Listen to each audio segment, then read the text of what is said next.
Hello students, once again I am here with the same chapter, understanding quadrilaterals.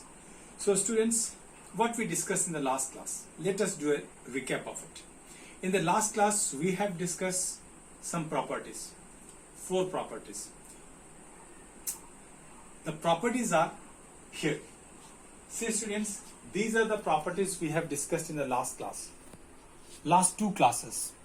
Opposite sides are equal and parallel of a parallelogram. Remember, in case of a parallelogram, I am discussing about parallelogram. Opposite angles are always equal in case of a parallelogram. Sum of adjacent angles are always 180 degree in a parallelogram. Diagonals bisect each other in a parallelogram. These 4 properties I have discussed, but these 4 properties is applicable only in case of a parallelogram. So now students, let us prove one property. Last class we did 2 sums based on those properties. Today I will be proving one property. Here I will prove this property and I will use this property.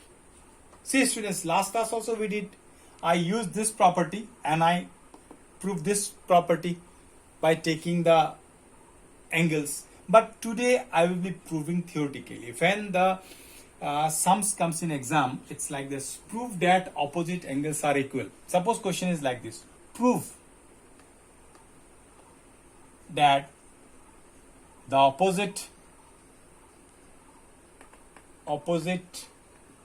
angles of a parallelogram, this is a symbol of parallelogram, prove that the opposite angles of a parallelogram are always equal. Prove that the opposite angles of a parallelogram are always equal. Suppose question comes like this, I am giving a star mark over here, students. You can write the question. So you can write this question and you can do practice yourself. But let me explain you how can we prove this property theoretically. Now let me do this property. So students, in exam how you are going to do this property, that method I am doing now. See here, let me draw a parallelogram. This is a parallelogram. I marked it as A, B, C and D. Now I say that I will be using this property to prove this. What I said, I will be using this property to prove this. So how will I use this property? In this property it is said that sum of adjacent angles are always 180 degree. That means sum of adjacent angle. Let me take the adjacent angle like these 2 are adjacent, as we have already discussed in the previous class. These 2 are adjacent. And we can say that these 2 are also adjacent. And again we can say that these 2 are also adjacent. In this way we will find many adjacent angle in a many pair, 1 pair, 2 pair, like this we can find the adjacent angles in a parallelogram. Now let us prove this. What will you write? First of all, given A, B, C, D is a parallelogram. A, B, C, D is a parallelogram given. Then to prove what is we are going to prove? To prove angle A is equal to angle C, angle B is equal to angle D. This we are going to prove. Now proof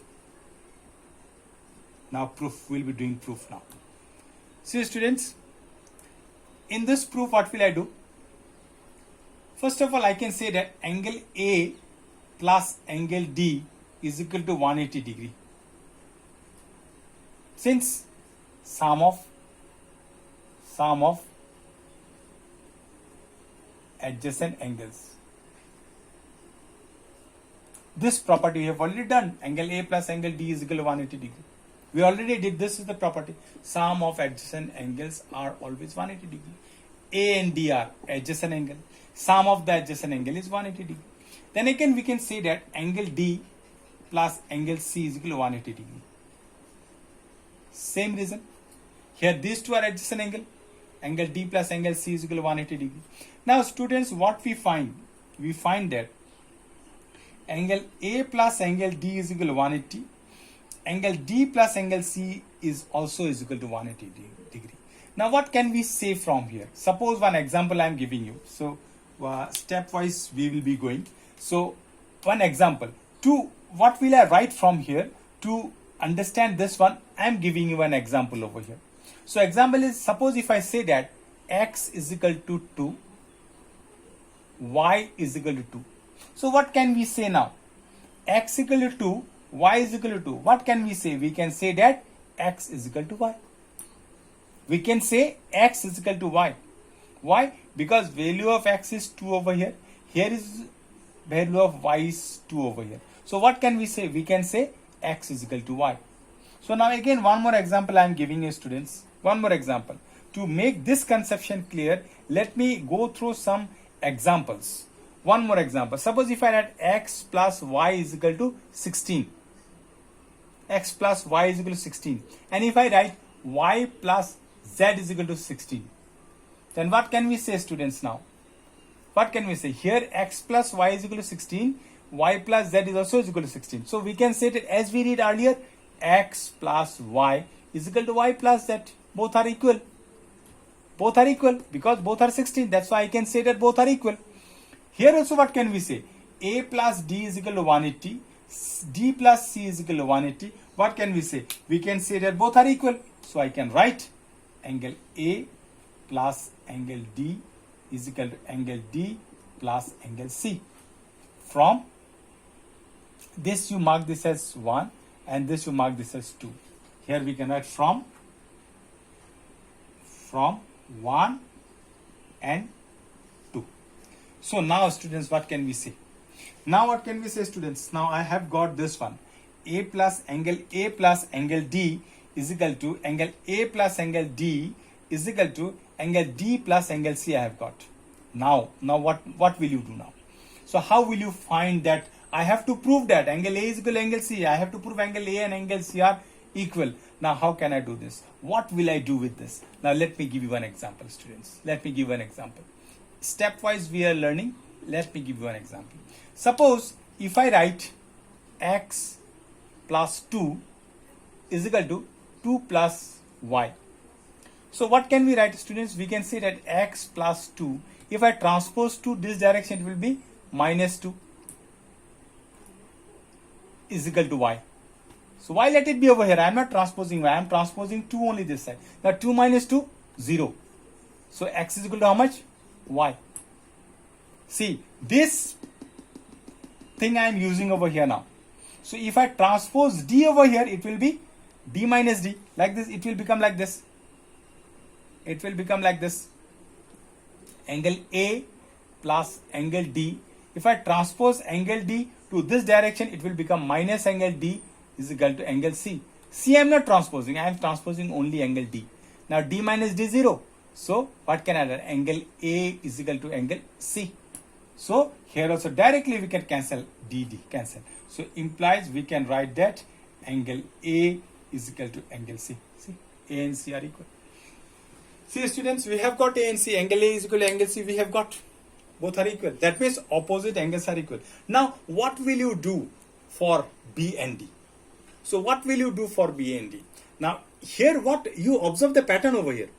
Here when I take the equations, angle A plus angle D is equal to 180, angle D plus angle C is equal to 180. Here I have one pattern is there. Angle D is common in both the cases. So here I have to prove that angle B and angle D are equal. So how will I take the adjacent angles now? Now say students, let me prove angle B is equal to angle D. Now say students, hope you have understood this one. You have understood this property. So if you have any doubts regarding this, let us see this angle B and angle D, how I am going to prove angle B and angle D.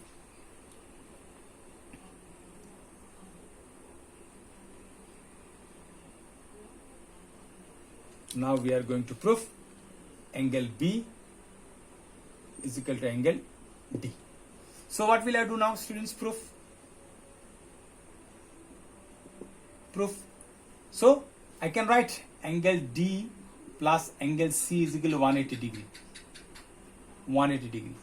Same condition is same. Sum of adjacent angle. I am not writing this time. Previous sums I have already written over there. So now angle C plus angle B is equal to 180 degree. See what you observe over here. Something is common over here. C. In that way you have to take the angles. Otherwise you won't get angle D plus angle C is equal to angle C plus angle B. Same property.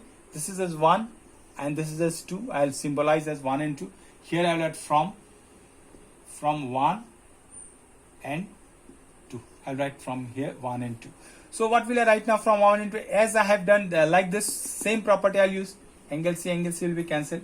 So implies I will get angle D is equal to angle B. See, here also equal at the opposite angles are equal. See students, here I have proved this property by taking this property. So what can we say now? We can say that in a parallelogram, opposite angles are always equal. So students, hope you understood this property. Now students, let me do one sum from your textbook. Students. So we will be using these properties only in doing those sums. From textbook I will be using. Say. Now students, let me take one example. Since I did the property that opposite angles are equal, now same type of sums, let me do one sum from a question exercise. I am taking same exercise 3.3, question number 2. I am taking Roman 4. One example I am taking Roman 4. So it is like this. This is like this figure. So it is given X, it is given Y, and this is given 80, and this is given Z. So what we will do? We have to find the value of find X, Y, and Z. We have to find X, Y, and Z. So students, now what will be the value of Y? Here, this is a parallelogram. Remember, this is a parallelogram. Let me mark it as A, B, C, D. This is E. So this is in case of a parallelogram only we can use those properties. So this is a parallelogram. Now what can we say about Y? Yes, students, what can we say? We can say that Y is equal to 80 degree. Why? Opposite angles of a parallelogram. We can write this symbolically, parallelogram like this. Opposite angles of a parallelogram.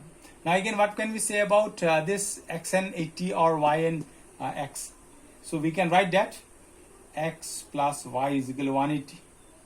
Sum of adjacent angles. See students, X plus Y, adjacent angle, sum of adjacent angle. So I use this property. For this I use this property. See, if you know the property, easily you can do the sum, students. So X plus Y is equal to 180 degree. So what is the value of Y? Y I have already got 80. So X plus 80 is equal to 180. So implies X is equal to 180 minus 80. X is equal to 100 degree. See, X equal to 100 degree I have got. See, X I have got, Y I have got. Now I have to find the value of Z again. How will I find the value of Z? See students, to find the value of Z, what can we say that? These two are corresponding angle. You might forget about corresponding angle. Do you remember corresponding angle? Students, you did in class 7 in lines and angles. Suppose these are the lines are parallel. This is X, this is Y. If I draw a line like this, then these two are called corresponding angle. Remember, if the lines are parallel, then corresponding angles are always equal. Now again, one more example I will give you. I'm giving you one more example. I'm giving you, students. Say, suppose these are the lines. Same this type I draw like this. These two are corresponding angle, and corresponding angles are always equal. Now this is 80. It means Z is equal to 80. Therefore Z is equal to 80. In bracket we have corresponding angle. Corresponding angles. So these are the values of X, Y, and Z. Hope students you have understood this sum, and you have understood the properties clearly. So students, your homework will be uploaded in the Google Classroom. You will do the homework, and if you have any doubts, obviously you can ask me. I will try to make one more video which makes you simple, which makes the sum simple, and I'll try to make such videos. So that's why thank you students, hope you will do it. Thank you and have a nice day.